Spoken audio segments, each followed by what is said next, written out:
Les clés de la ville, en direct de Lille, une coproduction Radio.imo et Le Figaro Immobilier. Présenté par Sylvain Lévy-Valency et Olivier Marin en partenariat avec le fichier Amepi, Arkea Banque et Maxime.fr.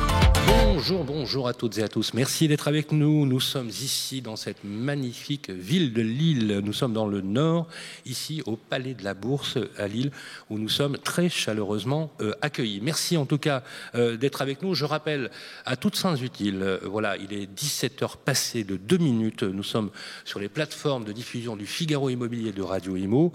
Cette émission a été enregistrée. Voilà, ce qui explique pourquoi, si vous êtes, chers amis, en confinement, il n'est pas magique. C'est pas magique. Nous ne sommes pas à Lille comme ça par la magie du digital. Cette émission a été enregistrée. Au sommaire, qu'est-ce que nous avons, Olivier ? Alors, au sommaire, déjà, on rappelle que c'est le 6e rendez-vous des Clés de la Ville, émission donc proposée par Figaro Immobilier et Radio Imo, émission mensuelle. Tous les mois, on se déplace donc dans une ville de France pour prendre le pouls, pour plonger au cœur d'une cité et par extension son territoire, parler immobilier bien sûr, mais pas que. On révèle aussi des secrets du passé. On évoque des réalisations architecturales, on se projette dans l'avenir à travers le logement, l'urbanisme, les façons de vivre et d'habiter. Ça, c'est notre promesse, décrypter les tendances, dévoiler des projets et livrer les principaux enjeux d'une ville avec des reportages et des témoignages de personnalités emblématiques de la ville. Alors après Nantes, après Lyon, après Paris, après Toulouse et Caen, nous sommes à Lille.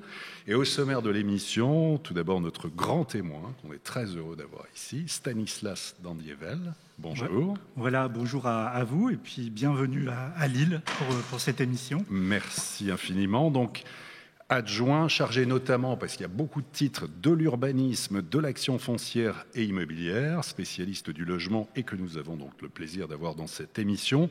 Nous aurons également Éric Franck de Alpha Grand Lille et du fichier Amepi avec qui nous parlerons immobilier. La rénovation sera à l'honneur avec Pierre Leroy pour Maxime et puis avec nous également Ludovic Montaudon, directeur général du groupe Tisserand, pour parler immobilier neuf à travers la rubrique Parlons Territoire d'Arkea Banque et Immobilier. Et puis on va entendre aussi des experts de l'histoire de Lille, Richard Klein, de l'architecture, Éline Olivier. Voilà, c'est un sacré programme pour cette émission. Mais tout d'abord, Sylvain, si je vous dis Lille, l'édito, c'est à vous. C'est tout de suite. Les clés de la ville, l'édito. On le chante dans les chansons, il sert de décor pour les films, on dresse des louanges à son accueil incomparable. Bienvenue dans le Nord. À Lille, l'ancienne capitale des Flandres, tour à tour flamande, bourguignonne, espagnole, avant de devenir française, vous le savez, en 1667, lors de la conquête de la ville par Louis XIV. C'est un carrefour de l'Europe, déjà, oui, à l'époque. Ces agrandissements successifs au cours des siècles en font aujourd'hui, comme vous le savez, la 4e métropole de France.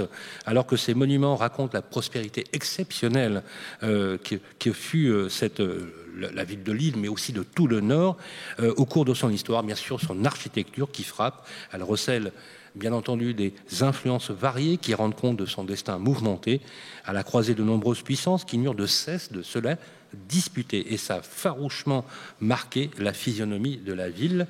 Ce qui nous marque à chaque arrêt de la tournée des Clés de la Ville, ce sont aussi les identités locales fortes. C'est un peu la promesse que nous faisons lorsque nous sommes sur le Tour de France. C'est presque une vision compagnonique de notre voyage. Les habitants ici sont extrêmement attachés à leur ville, très hospitaliers. Ils sont attachés à leur département, à leur région. Lille, bien sûr, ne déroge pas du tout à cette règle. Il n'y a qu'à se balader dans les allées de la braderie pour pouvoir s'en rendre compte, ou se déguiser, par exemple, pour le carnaval de Oisem, une ville où l'on se sent bien, où l'on se prend de passion, où l'on vibre au stade Pierre-Mauroy, un soir de derby face au sang et or lensois. Alors moi je vous propose, si vous êtes d'accord, un petit reportage avec un petit peu flashback histoire sur la richesse et la diversité architecturale du patrimoine lillois. C'est Richard Klein et Éline Olivier qui sont respectivement architectes et historiens qui nous en parlent avec des mots passionnés.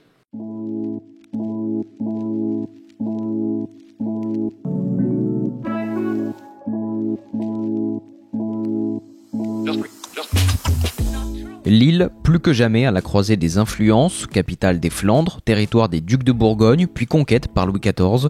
Des façades ostentatoires richement ornemanées à l'époque flamande, de quoi compenser parfois les gris mélancoliques du ciel. Cet immeuble très ornementé, on est en 1661. Donc si vous comparez les deux, on a encore plus de décors en fait sur ce bâtiment qui forme l'angle, qui est plus tardif. Donc il est également de Julien d'Estrées, mais il a 10 ans de plus. Et là, on est encore plus dans le décor, dans la surcharge décorative. Et ici, en fait, on arrive sur le Beauregard. La ville a été conquise en 1667 par Louis XIV. Et à partir de ce moment-là, en fait, on a des ingénieurs royaux qui viennent transformer la ville, notamment au niveau de ses fortifications. Donc c'est l'époque de Vauban et d'ingénieurs militaires à la fois français, mais aussi d'un ingénieur militaire local qui est Simon Voland. Et donc Simon Voland va devenir à la fois l'argentier de la ville, donc il est échevin, il est argentier de la ville, il est l'architecte de la ville et il travaille aux fortifications avec Vauban. Une évolution au cours des siècles, l'empreinte des architectes français se fait sentir. 17e siècle, 18e, 19e, l'apparition des hôtels particuliers, mais au fil du temps, une tendance se dégage, c'est celle des maisons individuelles. L'île est faite à partir de maisons individuelles, sur des travées relativement étroites, 4,50 m ou 5 mètres. Et cette tradition, pourrait-on dire, constructive se poursuit ici, mais avec un mode un peu différent, voilà, que 17e, que 18e. Avec une illustration symbolique, la maison Coyot, pensée par le célèbre architecte Hector Guimard. Elle est exceptionnelle parce que c'est une commande très particulière. C'est un céramiste qui commande une maison, et la maison est aussi son magasin, dans lequel il va développer et pouvoir présenter ses produits. La maison en tant que telle est en réalité aussi, elle va employer un matériau dans lequel l'entreprise Coyot a choisi de se développer, qui est la lave émaillée. Donc la maison est une publicité, pourrait-on dire, incarnée du produit que lance à ce moment-là le céramiste Coyot, mais en plus, voilà, elle est imaginée par un architecte très célèbre à la fin des années 90, qui est Hector Guimard, et qui va, on va dire, s'amuser d'une certaine manière sur le thème de la maison de ville. Alors, comment s'amuse-t-il ? Il s'amuse en fait parce qu'à la fois il respecte certaines règles, l'alignement, voilà, la maison est alignée. D'ailleurs, quand on est rue de Fleurus, on peut de loin la distinguer à peine seulement.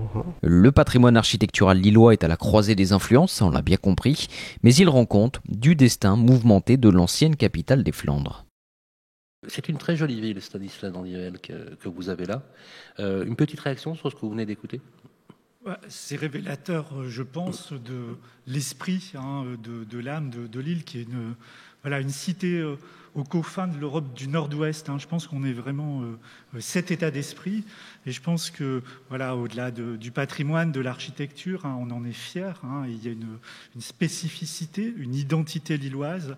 Pour vous, c'est l'une des plus belles villes de France. C'est une des belles. Pour vous, la beauté de la ville, qu'est-ce que c'est ? Non, c'est la beauté de la ville. Bon, c'est à la fois son atmosphère. Et je pense qu'à Lille, spécifiquement, il y a une atmosphère du jeu, à travers l'écriture historique, architecturale et urbaine, autour de la liaison entre la matière, la brique, qui est un des éléments de l'identité, mais aussi un paysage qui s'est construit progressivement et qu'aujourd'hui, on est en train de révéler et de développer à travers tout son territoire. Lille a également une histoire industrielle et aujourd'hui, c'est la renaissance sur ces sites de l'industrie, de nouveaux quartiers, des écoquartiers, où se crée à la fois de l'innovation et aujourd'hui on y crée aussi cette atmosphère qui fait que le patrimoine à Lille, c'est aussi le patrimoine vivant. Nos points de repère sont des points de repère vivants et le patrimoine, c'est aussi l'art de vivre ensemble. Et ça, je pense que c'est quelque chose qui est très très fort ici à Lille. Ça veut dire aussi plus de création d'espaces verts ou pas ? Bien évidemment, donc la métamorphose paysagère aujourd'hui est au cœur de ce qu'on est en train de travailler, de réaliser à Lille. Tous les Lillois, mais aussi les visiteurs, ont bien évidemment en point de repère le parc de la Citadelle. Mais au-delà de ça, on est en train de travailler à créer de nouveaux espaces assez importants. Je peux vous citer le Grand Sud, d'Anne Lacaton et de Jean-Philippe Vassal, au-dessus duquel il y a un jardin sur le toit et qui constitue un super point de repère au cœur de la reconquête et du renouvellement urbain de l'île Sud, qui est un des territoires de projet dans lequel aujourd'hui on essaye de redévelopper la ville sur elle-même. On va l'évoquer effectivement tout à l'heure avec le développement des projets urbains. Sylvain. Merci en tout cas Stanislas Dandievel d'avoir accepté cette invitation. Alors ce que je vous propose, si vous voulez bien, avant de parler de la politique du logement, d'urbanisme, d'immobilier bien évidemment, je vous propose qu'on vous connaisse, vous, un petit peu. On s'est proposé de faire le CV du grand invité. C'est tout de suite. Les clés de la ville, le CV de l'invité. La belle ville de Lille que vous avez découverte, mon cher Nicolas. Vous l'avez enlevé le bonnet là, hein? Il fait meilleur aujourd'hui, il fait meilleur à l'intérieur, mais il est un peu frais. On n'est pas en Bretagne, hein. J'ai eu la marinière, elle est très très sympa. Mais la mer est pas très loin. Non, là c'est vrai que la mer est pas très loin. Vous avez, mon cher Nicolas, procédé à l'examen un petit peu du CV, du parcours incroyable que vous avez eu, Stanislas Dandievel. On vous écoute. Eh bien, Stanislas Dandievel, bonjour. Vous êtes donc, on l'a dit, adjoint auprès de Madame la maire en charge notamment des questions d'urbanisme, d'agriculture urbaine ou encore de l'action foncière et immobilière. Vous qui êtes urbaniste de profession, diplômé d'un master de l'Institut français d'urbanisme, vous avez tout d'abord travaillé au sein de la délégation interministérielle de la ville, où vous avez notamment mis en place le dispositif du service national de la ville. Après finalement, je crois comprendre que ça vous avait permis de compléter finalement votre formation à cet institut avec la politique de la ville, de replacer finalement l'urbain dans le social. En 1993, vous revenez dans le Nord, vous intégrez l'agence d'urbanisme de la métropole lilloise, et puis pendant 1 an et demi, vous vous retrouvez à plancher sur un dossier bien particulier, une candidature lilloise pour accueillir les Jeux Olympiques en 2004. L'idée est venue au début des années 90. Francis Hamp, alors nouveau patron de l'agence de développement et d'urbanisme lilloise, cherche les moyens de faire de Lille une métropole internationale. Déclarée officiellement en juin 1995, Lille est rejointe rapidement par Lyon, qui déclare sa candidature suite à l'élection de son nouveau maire, Raymond Barre. Pierre Mauroy contre Raymond Barre, le comité national olympique français a tranché, la candidature lilloise est retenue. Malheureusement, Lille n'a pas remporté le duel face aux autres villes mondiales, les JO ayant finalement eu lieu à Athènes. Voilà pour la petite anecdote. Donc après 9 ans à l'agence d'urbanisme, vous rêvez du terrain, de l'opérationnel, souhait exaucé par son arrivée à la SEM Sorelli, je ne sais pas si je prononce bien, l'un des aménageurs de la métropole en 2002.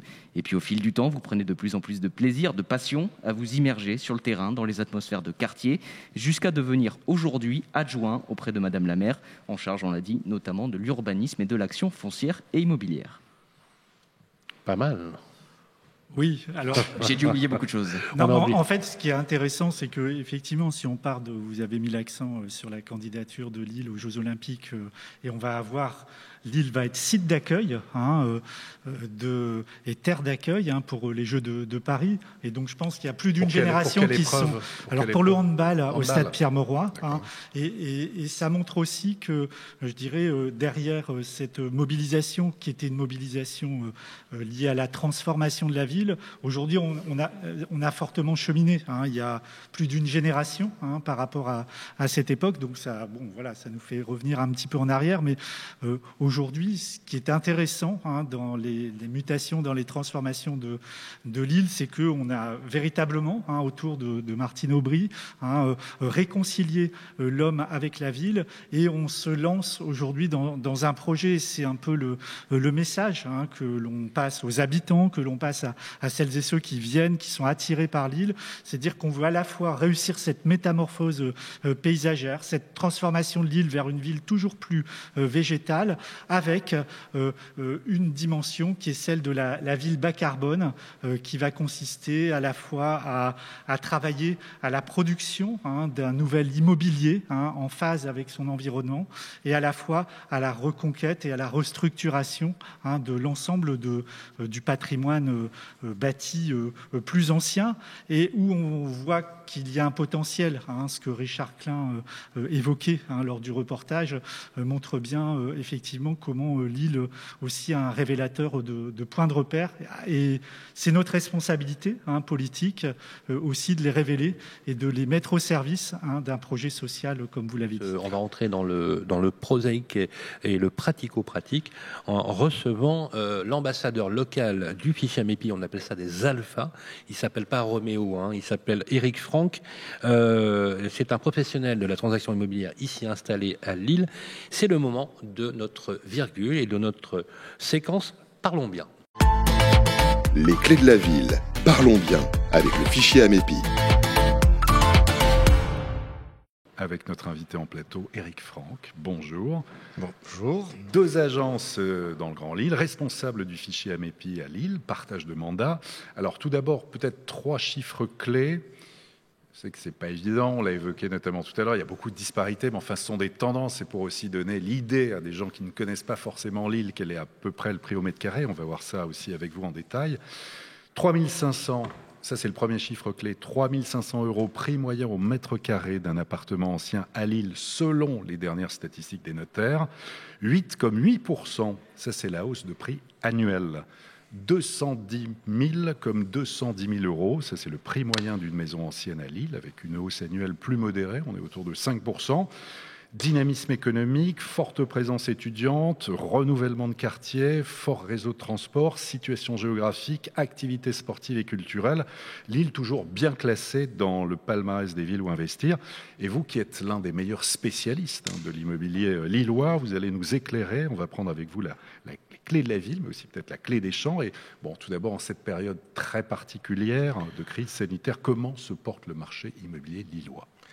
Le marché immobilier lillois est très fluide. Il est en revanche très tendu. Il est en revanche hyper tendu. Il est hyper tendu et il y a une totale asymétrie entre l'offre et la demande. À totale asymétrie, tant sur le plan de la transaction que sur le plan locatif. Et donc c'est un véritable problème. En fait, ce que vous dites, c'est que le stock n'a jamais été aussi bas. Le stock n'a jamais été... En fait, vous avez une demande qui est pléthorique, une très forte demande et très peu de produits à vendre. Le stock n'a jamais été aussi bas.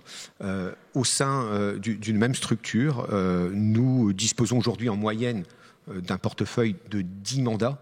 Il y a encore 10 ans, c'était le portefeuille d'un négociateur immobilier. Et ça, donc, depuis quand, cette pénurie en fait, de produits sur le marché ou de manque d'offres ? Avant la crise sanitaire ? Avant la crise sanitaire, nous échangeons régulièrement au sein de nos réunions Amépi, donc Alpha Grand Lille. Nous sommes 80 à échanger et nous avons le reflet total de la métropole puisque nous sommes organisés sur 5 bassins, ce qui nous donne une vue précise du marché de l'immobilier. Et nous nous plaignons depuis au moins 2 à 3 ans d'une totale pénurie et nous sommes tristes en réunion d'annoncer que j'ai un nouveau mandat exclusif ou je n'ai pas de mandat exclusif. Alors, comment vous l'expliquez alors ? Comment je l'explique ? En fait, une pénurie de logements. Pendant des années, on n'a pas produit de logements. Il se peut aussi que certains... Pénurie de logements neufs, là vous parlez, c'est ça. Il y a un manque de production déjà d'offres neuves. Manque de production, ouais. Peut-être manque de production d'anciens aussi. On va en parler tout à l'heure parce qu'on a une séquence avec un grand professionnel de la promotion immobilière qui s'appelle Luc de Montaudoin tout à l'heure, dont on va parler effectivement. Effectivement, on peut dire qu'on a un spectre de crise dans le neuf qui est sans précédent et qui touche toutes les régions de France. Ça donc oblige les personnes à aller vers l'ancien, le bâti ancien, et donc forcément ça crée une compression, c'est ça en fait. C'est plus qu'une compression, c'est un blocage. Est-ce que ça augmente les prix ? Ça augmente les prix, oui, il y a une tendance, et notamment depuis la sortie du dernier confinement, à un certain emballement qui nous réserve des surprises. On peut donner des chiffres ou pas ? Pour qu'on comprenne la comparaison. Oui, par exemple, vous avez cité effectivement une moyenne de prix statistiquement. Des notaires, 3 500 €, prix moyen en mètre carré. 3 500, ce qui me paraît tout à fait crédible et raisonnable, notamment sur le secteur où j'évolue personnellement, qui est le secteur de la Madeleine. J'ai, pour illustrer une affaire qui s'est vendue récemment, dont je n'aurais jamais parié effectivement qu'elle puisse se vendre à ce prix, et mes autres confrères non plus, que j'avais interrogés, puisque nous échangeons régulièrement au sein de la MEPI, entre confrères, pour déterminer une valeur vénale la plus cohérente et la plus précise possible. C'est aussi ça l'avantage de la MEPI, effectivement, l'intérêt de la MEPI. Et donc, pour ce qui est de cette affaire, qui certes présentait de très belles caractéristiques, de l'haussmannien, une excellente qualité de rénovation, nous sommes montés à plus de 5 000 € le mètre carré. Vous voulez dire qu'en fait, la compression, secteur la Madeleine proche gare. Ça surcote. Ça surcote. Oui. Normalement, oui, bien sûr. C'est quoi la valeur qui aurait dû être appliquée en réalité? Parce qu'effectivement, on voit bien l'effet de la valeur à cause du manque. Alors, il y avait l'effet beau produit qui probablement a joué avec une très belle rénovation qui a donné de la valeur ajoutée. Donc ça, c'est quand même le point positif. Mais je pense réellement qu'on aurait pu, effectivement, par le passé, vendre 500 € de moins le mètre carré facilement. C'est pas neutre. Voilà. Non, c'est pas neutre. Alors, attention, ça, c'était le constat que nous faisions jusque maintenant. Jusque maintenant, c'est entre la sortie de confinement et à aujourd'hui. Il s'avère que le marché est susceptible d'évoluer et qu'il ne faut pas trop inciter les propriétaires à monter dans les tours. Cela peut leur réserver de très mauvaises surprises. Si l'on doit prendre avec vous une photo de Lille et les différents quartiers, justement, quelles sont les différences en matière de prix les plus importantes et puis de demande ou d'offres entre le Vieux-Lille, Lille-Centre, Moulins, enfin qu'on ait une idée. Lille Intramuros et Grand Lille, c'est-à-dire la métropole, représentent une mosaïque de micro-marchés. Je vous parlais de la Madeleine et on va revenir effectivement sur Lille. Je vous parlais de la Madeleine précédemment. Sur rive droite et rive gauche de la Madeleine, il y a une évolution du prix au mètre carré, enfin il y a une différence de prix au mètre carré qui peut aller jusqu'à 800 €, sans exagérer, quand même. du mètre carré. Oui, quand même. Oui, tout à fait. 800 € et vous êtes à 200 mètres. Donc, il faut bien comprendre que ce que je vous illustre sur la Madeleine est valable sur l'ensemble de la métropole. D'un quartier à l'autre, peut-être même d'une rue à l'autre, on a des grandes variations de prix. D'accord. Quels sont les quartiers, on va dire, les plus chers, entre guillemets, et les plus abordables? Alors, la grosse cote, depuis toujours, la grosse valeur sûre, c'est là où nous sommes, c'est-à-dire le Vieux-Lille, bien évidemment, parce que là, en plus, on a la chance, dans ce formidable, effectivement, bâtiment de la CCI qui nous accueille et qu'on remercie, on a effectivement la chance d'être et dans le Vieux-Lille, et à 500 mètres de la gare. Donc là, bien évidemment, c'est royal. Il y a un autre secteur qui est très prisé et qui est une grosse cote, qui est Liberté, l'axe boulevard de la Liberté, avec de très beaux bâtiments et des rues bourgeoises paisibles qui donc sont d'une valeur sûre. Le quartier Vauban d'une manière générale. Et quels sont les quartiers qui sont tendance ou qui vont monter selon vous, qui vont prendre de la valeur? Ce sont des quartiers qui ont déjà pris la tendance positive, en l'occurrence Euratechnologie, quartier d'Euratechnologie, belle réussite d'urbanisme qui plaît au plus grand nombre et qui manifestement, incontestablement, représente l'avenir en termes d'expansion sur l'île. Mais c'est de la belle expansion. Et en dehors de Lille, alors si on va sur la métropole, y a-t-il aussi des zones particulièrement attractives? On va dire première couronne. Que vous conseillez. Vous avez dit 2 couronnes tout à l'heure. Il y a 2 couronnes. Alors, il y a effectivement 2 couronnes. Je vous dirais que, d'une manière générale, la couronne nord et la couronne sud est attractive. Elle est attractive. Elle est devenue d'autant plus attractive. Que, avec le confinement, on a envie d'espace vert et que peut-être certains Lillois ont voulu effectivement envisager un petit déplacement en couronne. Je dis bien un petit déplacement en couronne parce qu'on a un autre problème, c'est la circulation. La circulation et l'accès. Monsieur Dandivel pourrait effectivement... On vous fera réagir d'ailleurs sur vos propos. Donc couronne nord, couronne sud, effectivement, ça a pris de l'attrait. Beaucoup plus attrayant. Et sur la notion d'espace vert, de demande justement de plus d'espace et tout ça, est-ce que ça s'est limité, comme dans certains secteurs en France, à uniquement de la recherche, du renseignement, ou ça s'est traduit en actes? vous entendez par là, est-ce que la demande a changé? Est-ce qu'on vous demande des plus grandes pièces, des terrasses, du terrain, avec à l'aune de la crise, de verdure, quitte à s'éloigner un peu de Il y a l'île. 30 ans, quand on poussait le pas de ma porte, on me disait « Ah, je veux pas de bruit ». Ensuite, on m'a dit « Je veux de la luminosité ». Et aujourd'hui, effectivement, on me dit « Je veux du verre ». Moi, je veux de l'air. Je leur offre pas toujours du verre si je suis à la Madeleine. Je leur offre du verre si je m'écarte un peu. Mais au minimum, ils veulent un espace extérieur. D'accord. Donc, certains biens, si ce n'est pas du prestige de type haussmannien, sont susceptibles de souffrir effectivement de cette absence d'espace extérieur. On est bien d'accord que ça, c'est l'impact aussi de la crise, on est d'accord, hein. Oui, bien sûr, l'espace, oui, tout le à fait. verre et de l'air, donc avec une vue. Dernière chose avant que Stanislas Dandievel réagisse. Alors vous, l'encadrement des loyers, c'est pas du tout votre truc, hein.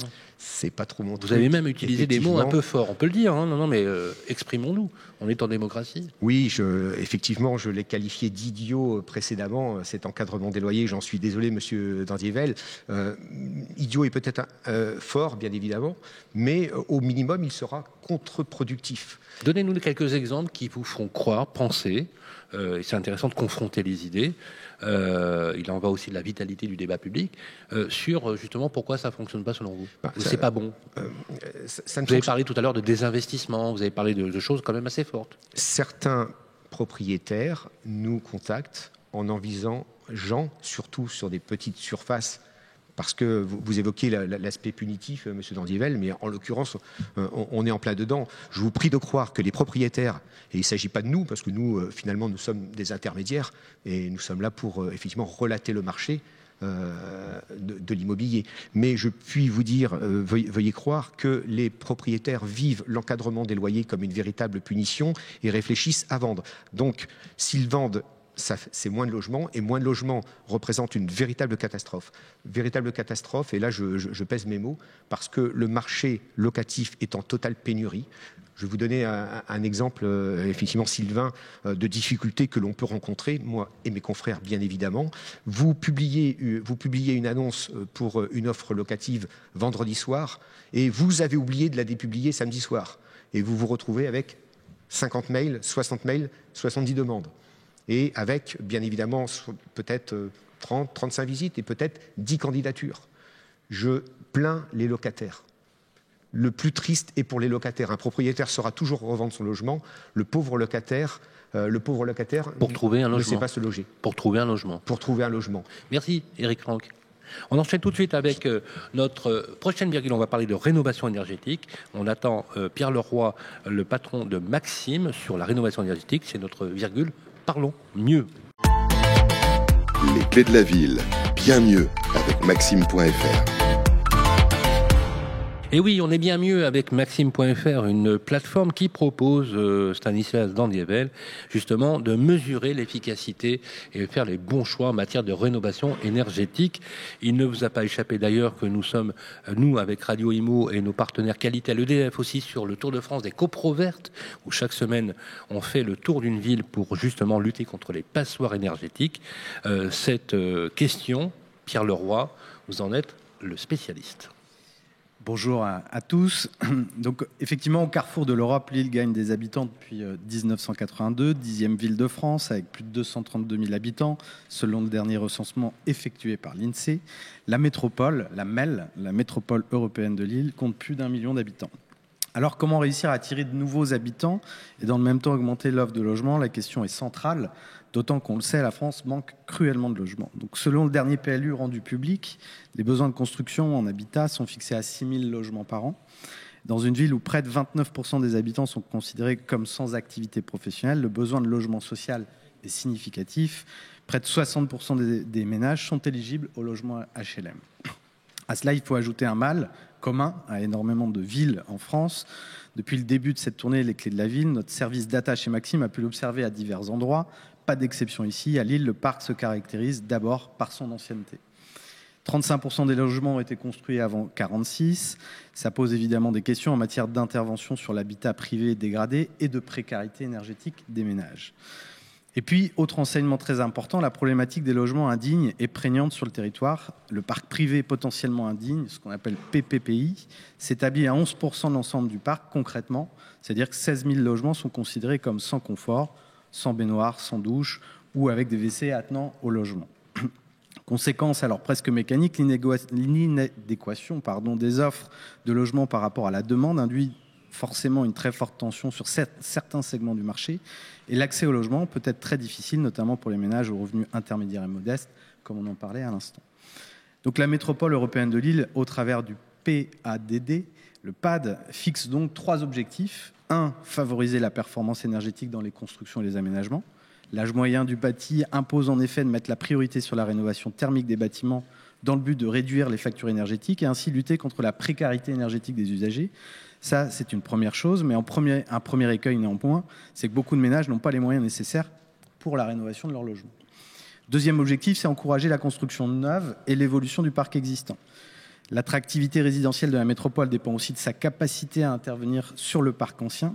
La réhabilitation et la rénovation du parc participent à la réduction de la pénurie de logements sur le territoire. Donc résorption de logements vacants, lutte contre l'habitat indigne et reconquête des friches et à l'amélioration du cadre de vie des occupants. Et puis le troisième objectif, il est de dynamiser la production de logements et de promouvoir la qualité d'habiter pour tous. Le règlement doit donc encourager la construction neuve et l'évolution du parc existant en créant les conditions d'accélération de la production neuve de logements et en incitant la réhabilitation et la rénovation massive du parc. Un écueil et pas des moindres, beaucoup de ménages n'ont pas les moyens non plus là d'entamer des travaux de rénovation de leur logement. Donc la rénovation énergétique, justement, venons-en. Aujourd'hui, on a près de 35 000 DPE qui ont été réalisés dans l'île entre 2012 et 2020. Donc, DPE, diagnostic de performance énergétique. Exactement, Sylvain. Donc globalement, ça veut dire que l'on connaît à peu près un quart des étiquettes énergie du parc de logements lillois. Le profil est d'ailleurs assez classique pour une métropole française, puisqu'on a une majorité de logements qui sont classés en D et en E. Les locataires sont très bon, ça.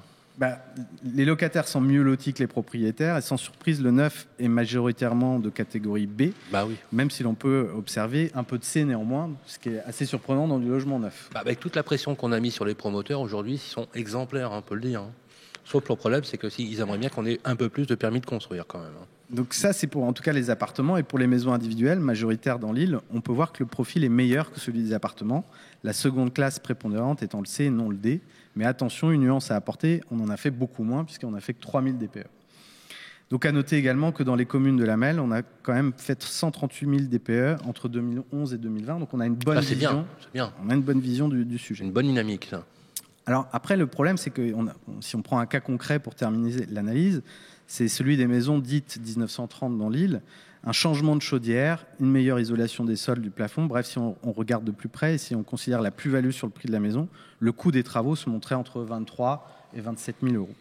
Et finalement, le problème, c'est que rénover cette maison ne permet en aucun cas de faire un bénéfice immobilier immédiat. Le bénéfice est dans le confort, la rapidité de vente ou à long terme avec les baisses de consommation. Le bien-être. Exactement. Absolument. Par ailleurs, beaucoup de ménages n'ont pas forcément les moyens d'investir dans la rénovation de leurs biens, malgré les aides qui peuvent exister. Donc ça pose un vrai sujet, en tout cas sur la rénovation du parc. Alors, on va être créatif, il y a des solutions qui sont en train d'émerger. La première, la voilà, on lui avait confié une mission sur l'amélioration du financement de la rénovation des passoires thermiques. Le directeur de la Banque des Territoires, Olivier Sichel, a rendu son rapport auprès de la ministre du Logement et celui de l'Économie et des Finances. Et oui, nous en avons parlé pas plus tard que la semaine dernière sur BFM Business. Voilà, rapport Sichel. Exactement, et ce rapport préconiserait notamment un toilettage du prêt avance mutation afin de donner un coup de fouet à sa distribution par les banques. Concrètement, ça veut dire quoi ? Le prêt, il est garanti par une hypothèque, constitué du montant initial du prêt, augmenté des intérêts capitalisés annuellement. Le remboursement du prêt s'effectue exclusivement lors de la mutation du bien. Donc, ce qui est peut-être un moyen, effectivement, d'accéder à... Ça fait un effet de levier, bien évidemment, à la revente. C'est pas mal comme idée. Exactement. Et puis, on a des solutions aussi tout à fait intéressantes, locales, cette fois-ci. Donc, focus sur une start-up de la French PropTech, Syrup.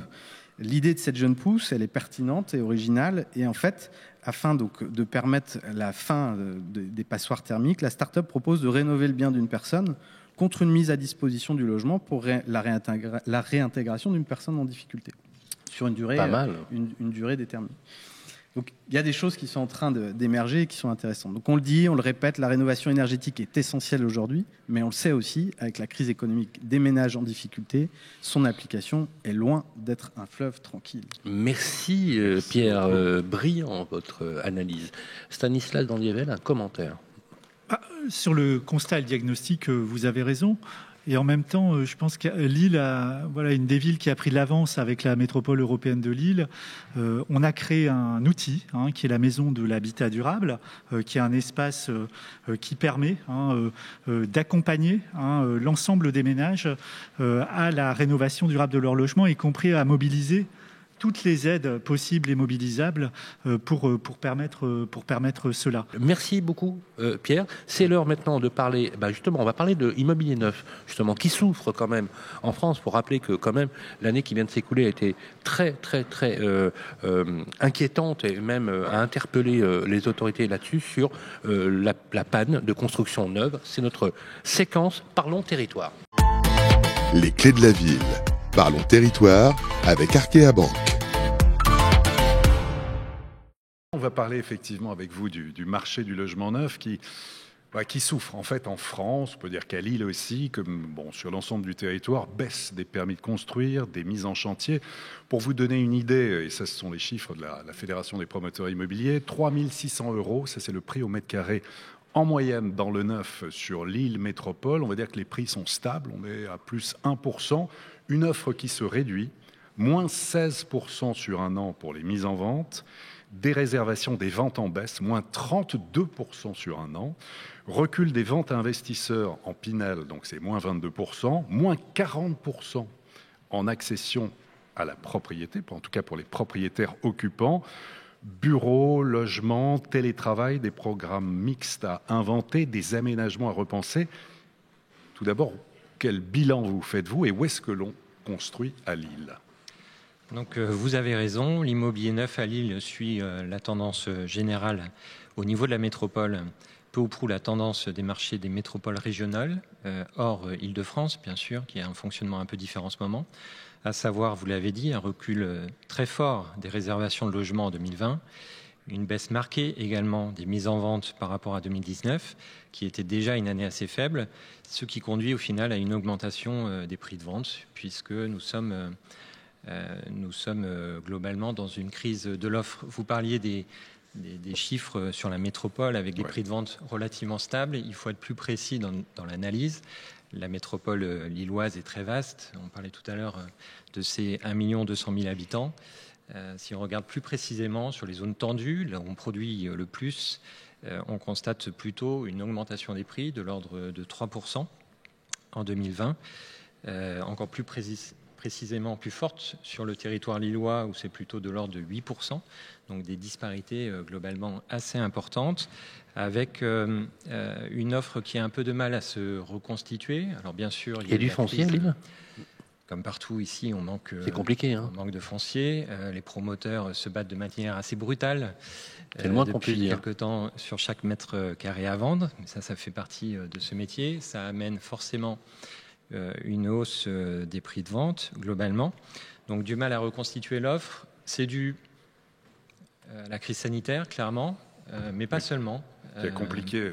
Ça a compliqué, mais on voit aujourd'hui qu'on est plutôt dans un phénomène. Vous voulez dire que vous aussi, le processus était déjà engagé avant la crise sanitaire ? Oui, le processus était déjà engagé avant la crise, et en effet, c'est traduit par les chiffres que nous fournit la FPI et ici localement le CICIM. On voit bien que cette année de préélection, et ça c'est assez classique dans les cycles de l'immobilier, a ralenti déjà en 2019. Sur la délivrance des permis de construire. La délivrance des permis de construire, donc la reconstitution on de l'offre. On ne se rend pas compte de l'ampleur de beaucoup. C'est là où l'exercice est délicat. Certains appuieront plus sur les effets de la crise sanitaire, d'autres sur les effets des élections. Moi je pense que oui, c'est assez prégnant, avec un phénomène ici à Lille qui est le fait que l'on a mis en œuvre en juin 2020 un nouveau règlement d'urbanisme, le PLU métropolitain, et que ce PLU, en plus, vient réduire de 20% la surface constructible possible au niveau de la métropole. Donc ça, tout ça, ce sont donc des il y avait des compressions foncières. Vous dire exactement voilà. Compression quel est l'effet foncière, de l'autre. Rareté du foncier, on se bat effectivement les promoteurs sur les terrains, et un nouveau PLU qui finalement rajoute une entrave supplémentaire. Quelque part. Ça joue, sans quelque doute. part. Ça joue. Alors, vos rapports, peut-être un mot justement entre promoteurs privés et municipalités. Je pense que nos rapports sont excellents, puisqu'on travaille vraiment Voilà, en coproduction, comme vous le disiez, on a ce club autour de la où les ville promoteurs Carbone, donc, sont etc., présents. où on essaie de travailler. Alors, je pense aussi qu'il y a des différenciations. Dans l'univers métropolitain, aujourd'hui, Lille continue à produire. Nous, on a rempli nos objectifs. Moi, je signe les permis de construire dans cette ville. J'ai pas eu un ralentissement de la signature, et y compris, on s'était organisé pendant la période de crise sanitaire. Voilà, il y a eu peut-être cette neutralisation pendant 2 mois, mais on a tout de suite repris dès qu'on l'a pu, et on a permis l'anticipation de la reprise des chantiers pendant la période de confinement. C'est le cas, Ludovic Monthodon. Voilà. Sur la ville de Lille, oui, je pense. Après, on réfléchit aussi à l'échelle de la métropole, ou dans certaines communes, suite notamment aux élections. Voilà. Et c'est vrai que toute la métropole n'a peut-être pas suivi ce rythme et cette ambition de production. Je pense qu'il y a peut-être une frilosité de certains maires à sortir des projets face à des oppositions, de couleur politique qui face ont à fait des oppositions qui naissent. Oui. Et puis peut-être un plan local d'urbanisme qui doit maintenant être intégré, digéré. Je pense que le plan local d'urbanisme, sa vertu, c'est de travailler sur les vrais équilibres en matière de rapport entre la ville et la nature à l'échelle de la métropole. Après, il invite à avoir des petites opérations compactes un peu disséminées dans l'ensemble des territoires métropolitains. Voilà. Et le temps de génération de ces petits projets qui peuvent effectivement s'inscrire. Bon, il y a peut-être eu un effet de un peu temporaire, mais ce qui est intéressant dans toutes ces réflexions sur la fabrique de la ville et le dialogue que nous avons ensemble, c'est comment on invente les formes immobilières de demain, en termes de réversibilité, mais en termes aussi de combinaison, de mixité, d'évolutivité. Je pense au-delà de la réversibilité, c'est dire le bureau post-crise sanitaire, c'est plus le bureau avant crise sanitaire, et les usages vont forcément fonctionner différemment. Idem pour l'habitat et le logement, où il y a peut-être un petit espace de travail à trouver. C'est peut-être des logements un peu plus grands. Justement, Stanislas Dandiavet, vous me permettez de faire cette transition. Là, il est pratiquement l'heure de nous quitter. Il nous reste une petite minute pour conclure. Mais je voulais vous poser cette question parce que vous venez finalement de faire cette transition. Ludovic, est-ce que... Ludovic, est-ce que vous avez modifié votre façon de construire? Est-ce qu'avec cette crise, qui a quand même beaucoup questionné, une pièce supplémentaire peut-être pour bosser, un agrandissement de la pièce à vivre, parce qu'effectivement, promiscuité liée à l'espace. Est-ce que vous avez plus de balcons, plus de terrasses? Est-ce que aujourd'hui, quand vous savez qu'on parle beaucoup de désartificialisation des sols, comment vous en avez tenu compte, vous, en tant que promoteur? Est-ce que ça va changer les choses pour vous, là, demain, aujourd'hui? Alors, vous savez qu'on est sur des processus de création longs. Oui, donc on a commencé à y penser avant la crise sanitaire, et c'est vrai qu'on a accélérer notre réflexion. Après, on est toujours tenu par le foncier et le fait que nous sommes dans un marché extrêmement concurrentiel et que ce que l'on vend, c'est de la surface produite. Donc, il faut toujours, malheureusement, produire pour être concurrentiel sur ce marché. Mais je suis sûr qu'on est dans une phase de mutation. On voit bien que les choses changent. Et d'ailleurs, la mairie de Lille nous incite à repenser un peu ces formes d'habitat. Nous sommes en réflexion avec des startups sur ces transformations de logements en fil de temps. Vous parliez de réversibilité de bureaux, mais également des logements eux-mêmes qui peuvent, selon les temps, s'agrandir ou pourquoi pas être loués, séparés. Oui, tout ça est en cours. Après, on en verra les premières réalisations que dans les 2 ans qui viennent, pas avant. Merci beaucoup. Voilà, il est temps de nous quitter. Olivier, où serons-nous le mois prochain? Alors, les prochains rendez-vous: en avril, nous serons à Bordeaux. En mai, nous serons à Annecy. En juin, à Montpellier. Et peut-être en juillet à Marseille. Peut-être à Marseille, voilà, on fera la tournée aussi des plages, pourquoi pas, avec un camion podium. Qu'est-ce que vous en pensez? Ça peut être pas mal. Voilà, c'est l'heure des remerciements aussi. Voilà, merci à vous, Stanislas Dandiavet, d'être adjoint au maire en charge effectivement de cette métamorphose paysagère. J'aime beaucoup l'image qu'elle donne d'une ville harmonieuse, d'une ville apaisée. Voilà, on a besoin de vous, c'est important. Alors, signer quand même des permis de construire, ça c'est bien. Agrandissez le parc, essayez effectivement de travailler plus de concertation avec les professionnels. Mais encore une fois, c'est le lieu du débat, voilà, de pas forcément être d'accord, mais au moins d'échanger. Je pense que vous avez cette réputation d'être un homme ouvert au dialogue et au contact, me semble-t-il. Voilà, merci pour ces échanges aussi. Je pense que voilà, c'était fort intéressant et ça nous donne des perspectives pour continuer. Merci beaucoup. Merci également aux équipes du Figaro. Merci. Et merci aux équipes de Radio Imo. Vous avez été top, les gars. Merci à vous, Ludovic Montaudoin. Vous avez beaucoup de boulot en ce moment parce que vous venez d'acquérir Nakarin et donc forcément, c'est un groupe qui va compter dans l'avenir. À mon avis, il va falloir le suivre avec beaucoup de vigilance. Voilà. Merci à toutes et à tous. Sur vos applaudissements pour le Tour de France de l'immobilier. Merci. Merci. Les Clés de la Ville, en direct de Lille, une coproduction Radio.imo et Le Figaro Immobilier, présentée par Sylvain Lévy-Valency et Olivier Marin, en partenariat avec le fichier Amepi, Arkea Banque et Maxime.fr, une émission à réécouter et télécharger sur le site et l'appli Radio.imo et toutes les plateformes de streaming.